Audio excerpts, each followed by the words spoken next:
Today, I wanted to take a trip down memory lane. Pokemon Soul Silver, a game near and dear to my heart. Now, this is not just a normal playthrough.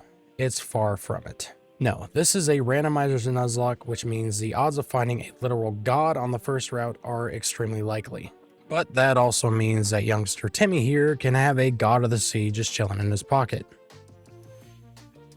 Also, when a Pokemon faints, it's dead and can no longer be used. That being said, there are just a few rules, only one encounter per route unless there's a static, a shiny, or I find my old mascot, this adorable little shit. And if I fail that encounter, I move on. Also, no healing items in battle, held items are fine. And well, that's really it.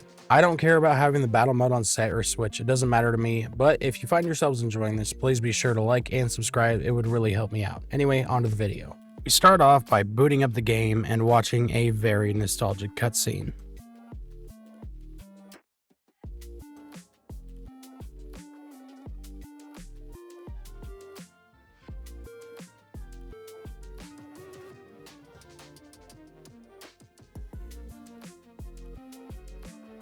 Whereafter we are greeted by Professor Oak himself, who apparently can't tell what my gender is, but that's not something to lose my shit over.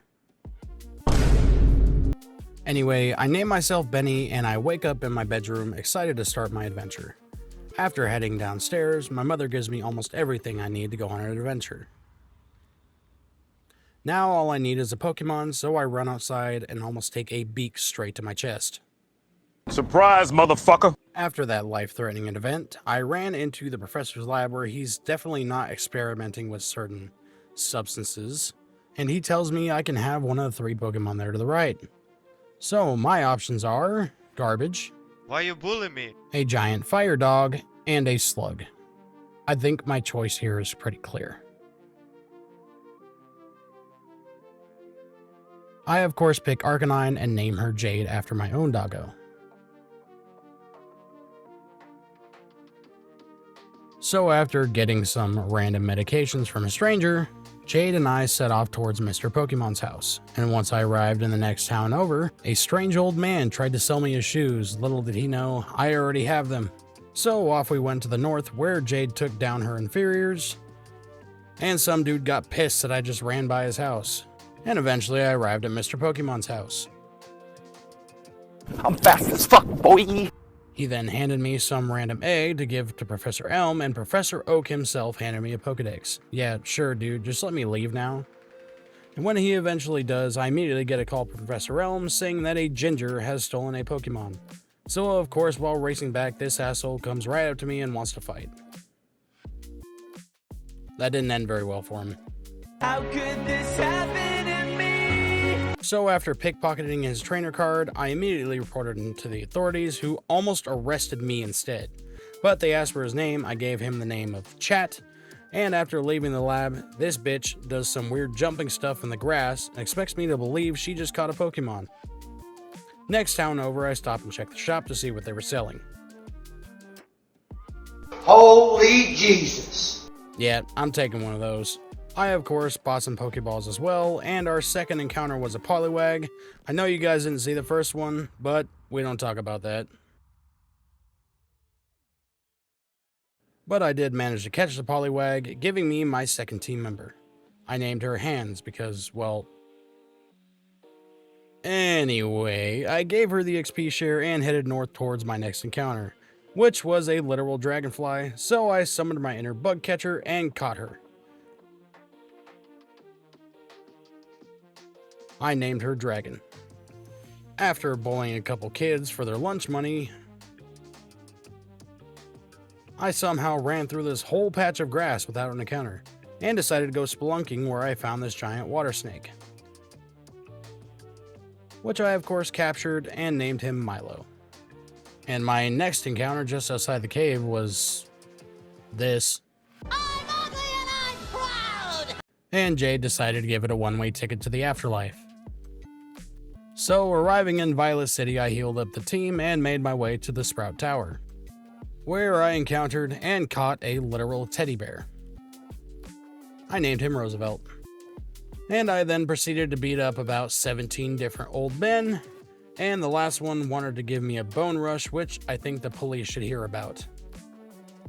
Anyway, I went to the gym to have my first gym leader battle against Faulkner.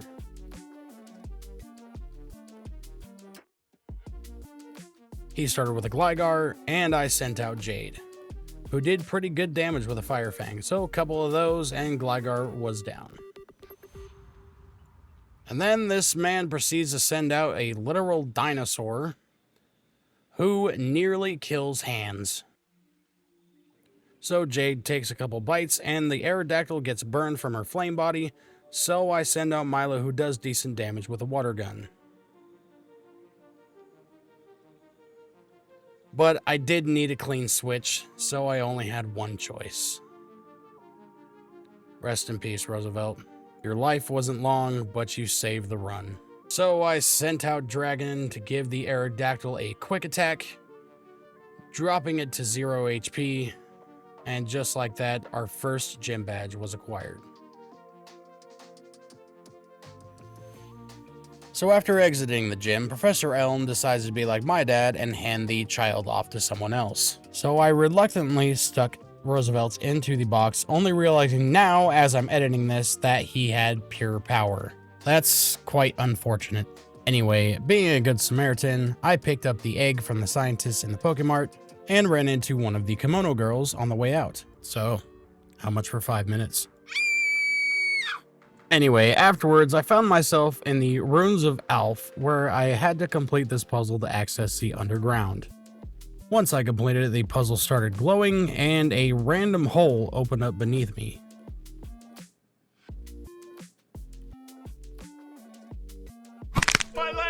My encounter down here was a Shuckle, but he used Bide, and I wasn't wanting to risk anything, so I just left it.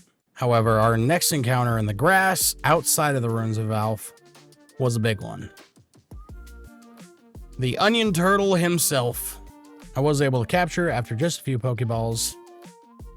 And Onion Turtle, welcome to the team, buddy. And right after catching a grass type, this guy just happens to give me an item that powers up grass type moves. Wonderful. After beating a handful of trainers, I entered Union Cave, which I need to go through to get to the next town. My encounter here was a Shedinja, which I wasn't really keen on catching, so... And just a few steps later, I found her.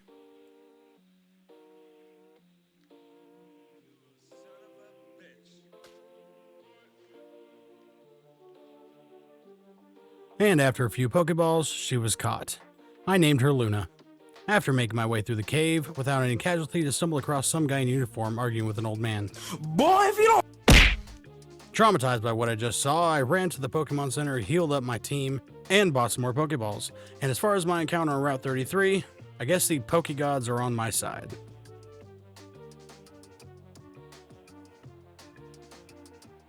I named him Timmy.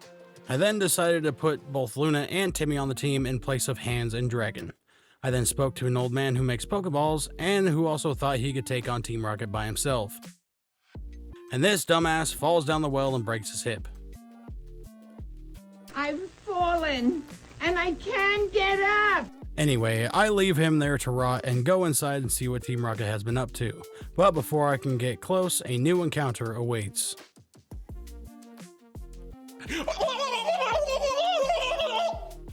Welcome to the team, Burb. And as I make my way through, I find out they are cutting off the tails of these poor Slowpoke, so I promptly obliterate their Pokemon out of pure rage. And Kurt somehow recovers from his injuries and helps me tend to the Slowpoke. Afterwards, while trying to hatch the egg, I was given a soulless asshole decides he wants to fight. Milo took down his Onix with a single water gun, and Jade did decent damage to his Slowking with a bite, but almost got taken out by a water gun herself. However, one more bite sealed the deal.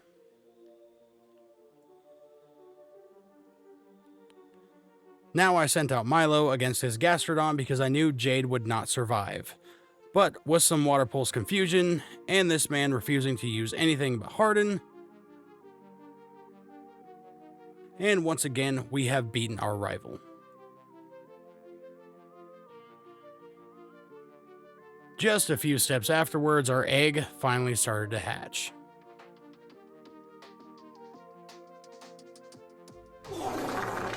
Well, that's unfortunate.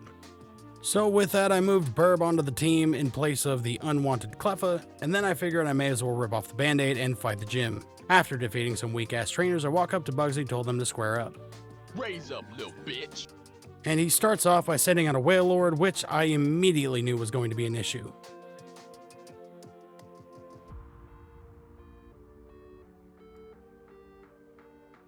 So I sent out Milo to tank a water gun, and knowing constant damage was the only way I was going to kill this thing, I went for Rap. Eventually, Milo got too low on HP, so I again had to sacrifice someone. I'm sorry, Timmy. And down he went with 2 rollouts. Now all I could do was make a huge risk, so I sent out Jade and went for Bite.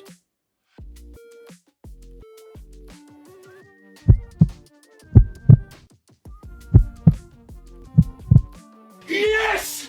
Hell yeah!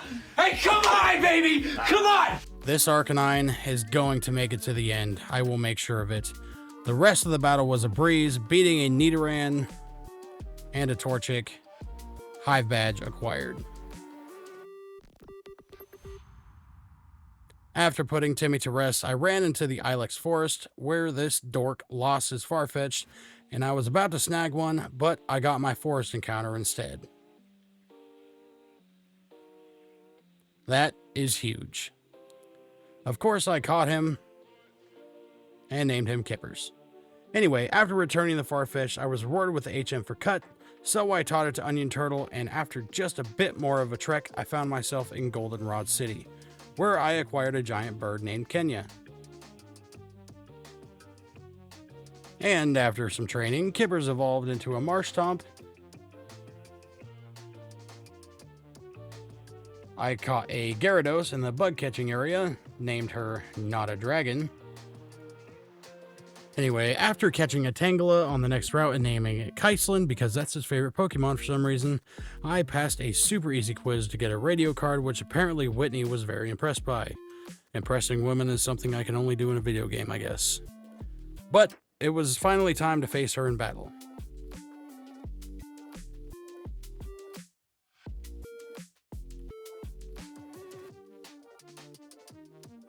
She starts off with a Kabutops, and I send out Jade, but immediately swap to Luna,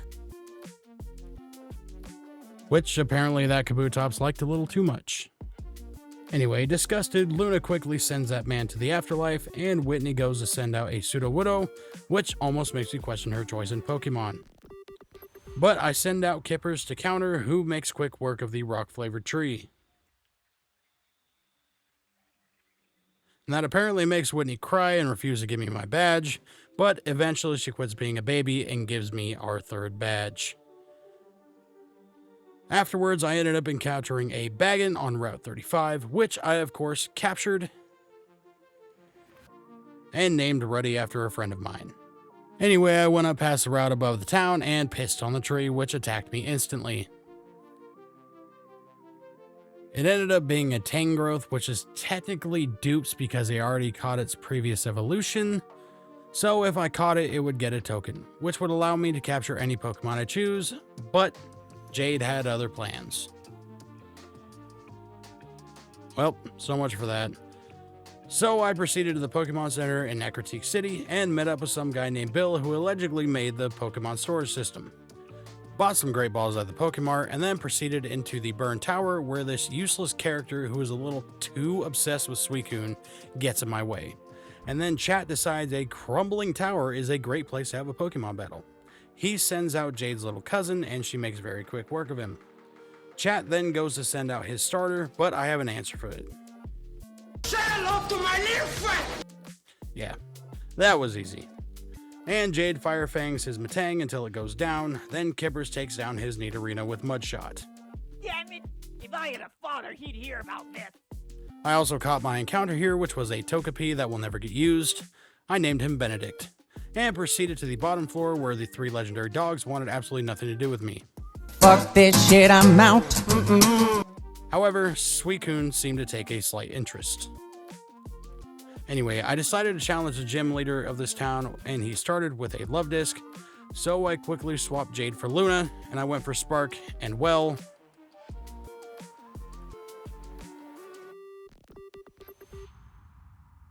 This thing has motor drive, making electric moves ineffective, so I sent out Onion Turtle to one-shot it with Razor Leaf. He then sends out Cresselia, which I was slightly worried about, but once Jade got it low enough, I swapped back to Luna,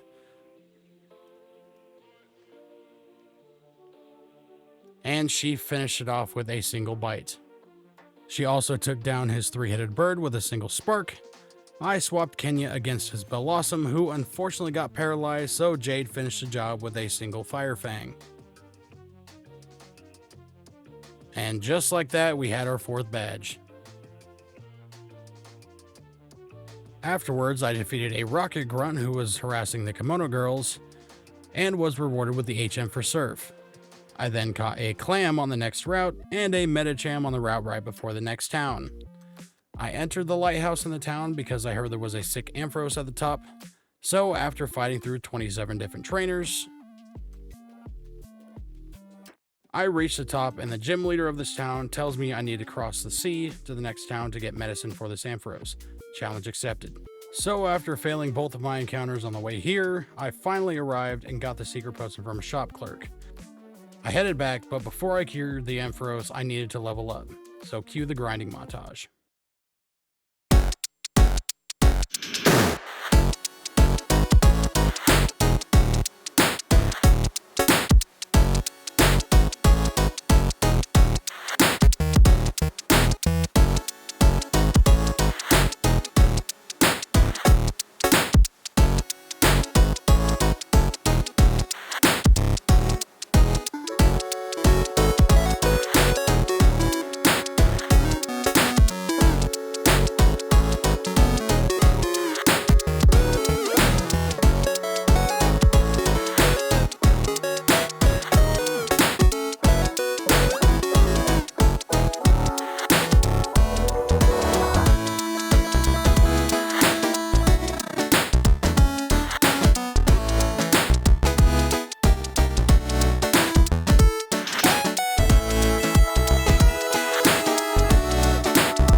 And now I had everyone at level 30 except for Kenya.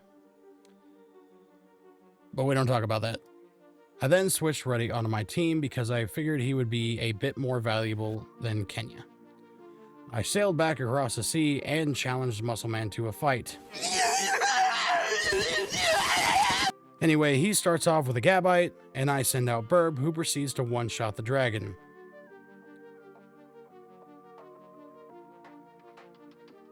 I then send out Kippers against his Aaron, who also gets one-shot by Surf.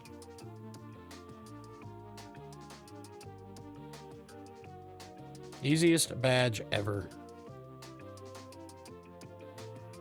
And as soon as I exit the gym, this random lady hands me the HM for Fly. Very nice. Afterwards, I encounter Suicune just north of the town. My name is Jeff. Well, that seemed to piss this man with a Suicune fetish off, so he decides to fight me. Well, homeboy got wrecked. Robert, there's an issue. I then taught Burb how to fly, and we arrived back in Olivine, where I met up with Jasmine at the top of the lighthouse to cure the Ampharos.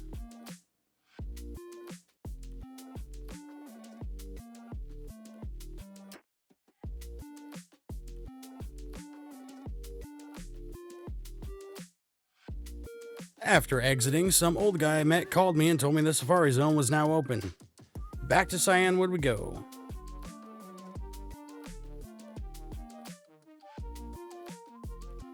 After arriving, I made my way to the entrance, and on the way I caught a rat and named her Blue as a tribute. If you know, you know. I also caught an Aggron on the water. And on Route 48, I encountered a Regirock,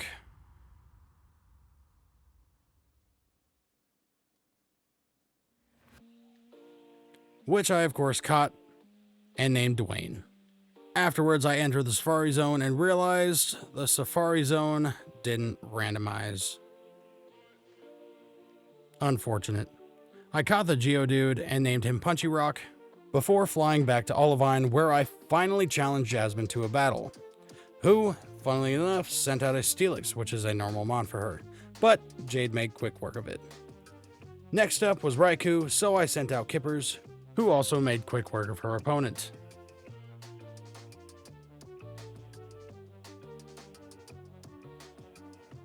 And her Murkrow suffers the same fate from Luna.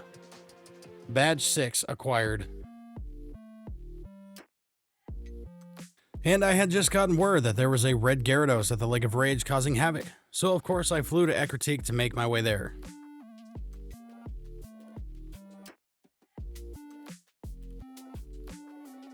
And on the way, some jackass ran right into me. However, he did give me the HM for strength to make up for it. I then caught a literal child in a Pokeball and named him Jimbro, and ran into Suicune again. Jade fried a few eggs, and I decided to check out this not suspicious looking shop, and well,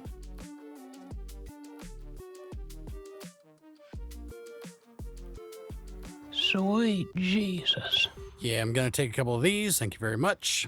I then arrived at the Lake of Rage, and there it was.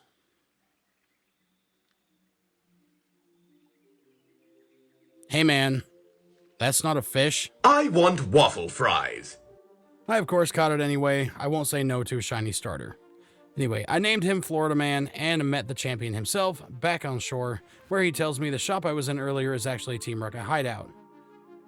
So I catch an armored sloth on the way down, walk in the shop, and witness actual murder. Don't flip! Lance then threatens the other guy's life so he can open a secret staircase. And once I get down, I set some sort of alarm off, which sent 2 grunts after me, which we made quick work of. And a few in the encounters in here, I caught a tiny spider and a butterfly. And after getting the 2 passwords for the admin door, I approached one of the Team Rocket admins and threatened him with violence, which ended in my favor.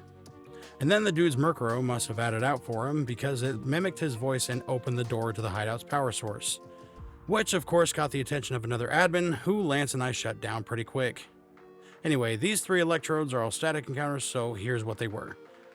A Drapion, which I caught, a Salamence, which I also caught, and an Elekid, which I promptly murdered. After that whole thing, I challenged Price, or Pansy, the gym leader of this town, to a battle.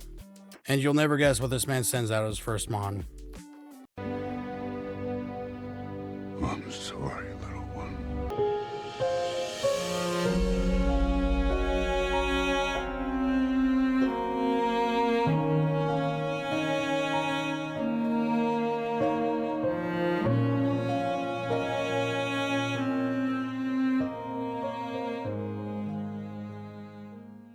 Now, I had to be this man, so Jade 2 shots his Absol, and 1 shots his Bayleaf, giving me my 7th gym badge.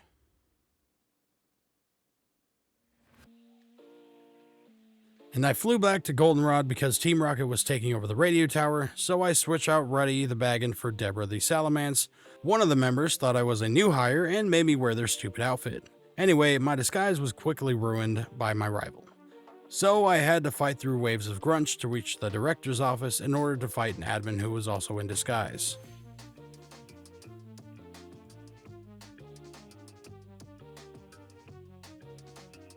So his Shellos was quickly defeated along with his Fanfi. Victory Bell is also one shot, same with Sunflora. And Kippers quickly dispatches his Armaldo, as well as his Quillfish. Anyway, I found the real director in a basement filled with grunts, and he gave me a card key to enter the rest of the radio tower.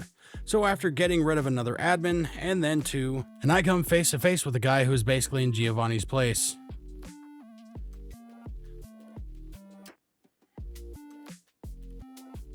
He sends out Mightyena, and I send out Luna, who gives it a magnet boost to Thunderfang to 1 shot. Jade bites his Kadabra, and Firefangs his Dustox for the win. And with Team Rocket now gone, the director comes back and gives me a Silverwing.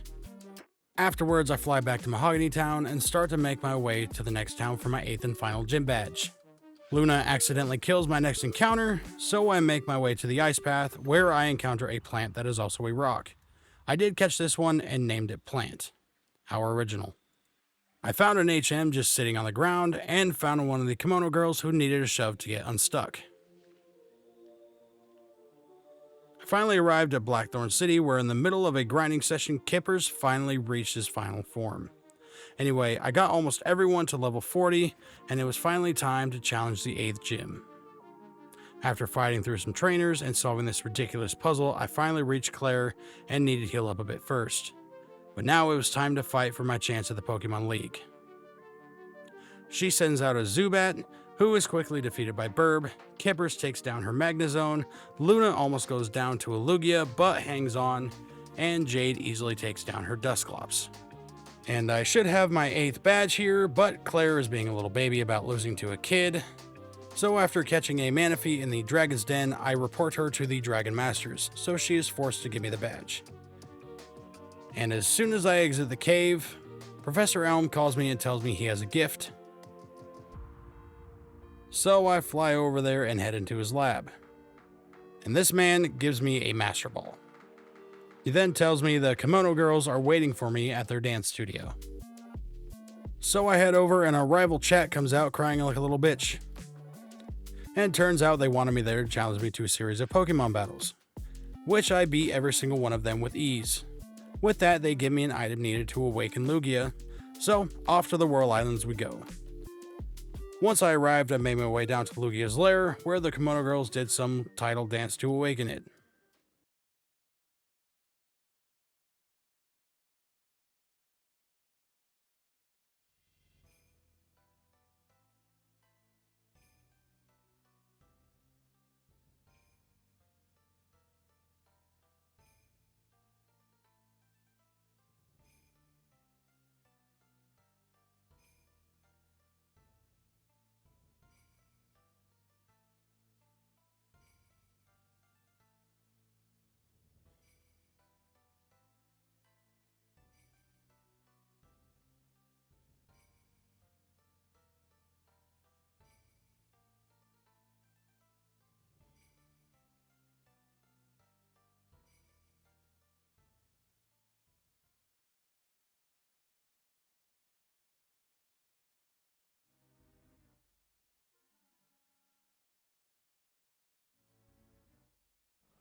I absolutely love these old cutscenes.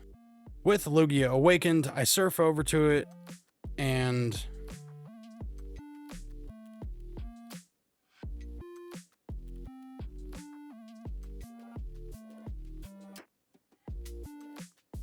what a disappointment. So I caught it for the token and decided to use it on what Entei randomized into. I caught the Mewtwo using another Master Ball I had found in the Whirl Islands. I named it Fred. And now I took my first steps into Kanto, where I fought my way to Victory Road, and my first encounter here was a Moltres,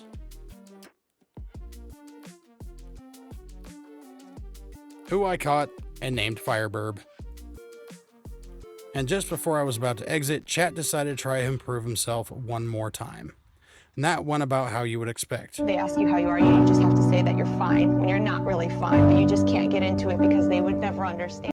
Anyway, I entered the Indigo League building, and I knew I wasn't quite ready yet.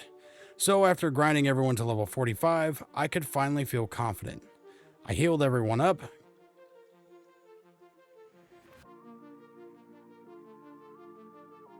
confirmed with Onion Turtle, and entered the Elite Four chambers. Now the first battle went very well. They started off with a Ho-Oh, and I quickly swapped to Kippers, and doing some decent damage with a Waterfall. They realized they weren't going to win, so they sent out Exeggutor to try to tank a Surf, which actually did a lot of damage.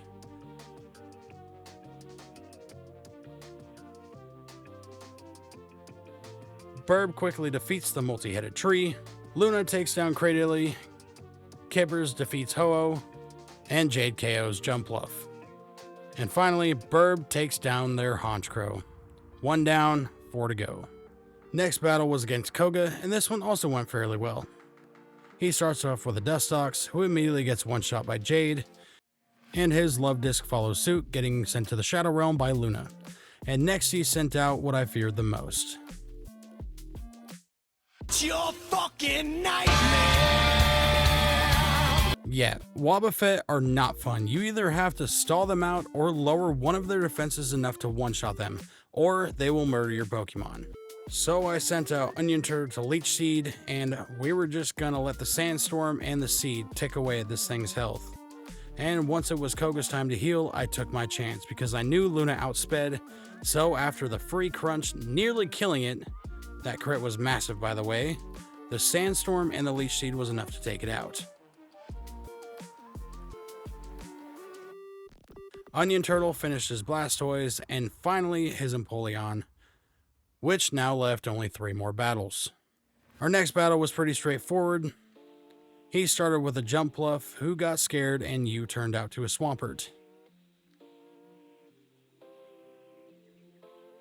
who of course got wrecked by Onion Turtle. Kippers showed Infernape who the better starter was, and Jade one-shot the Jumpluff and his Pinsir.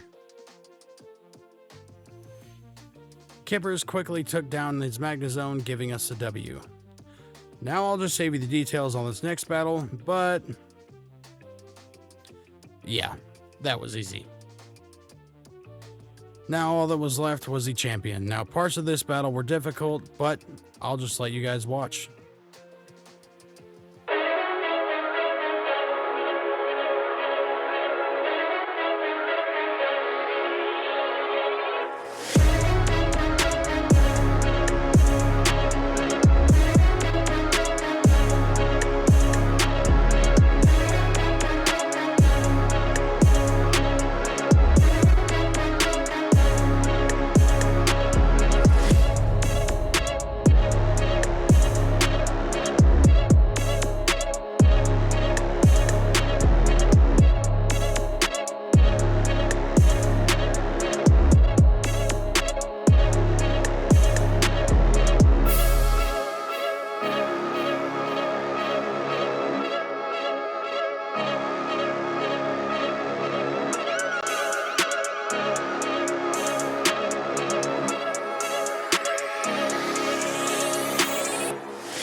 And just like that, we were champions of Johto.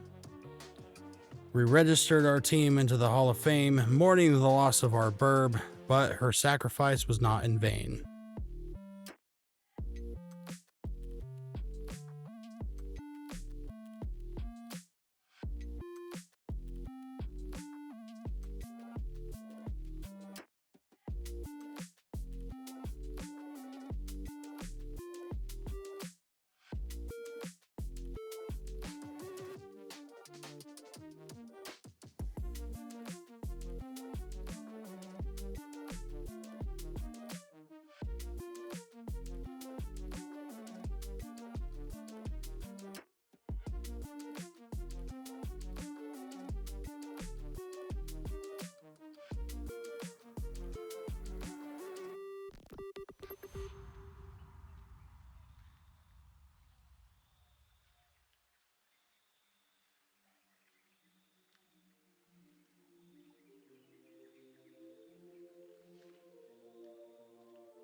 That was one hell of a team.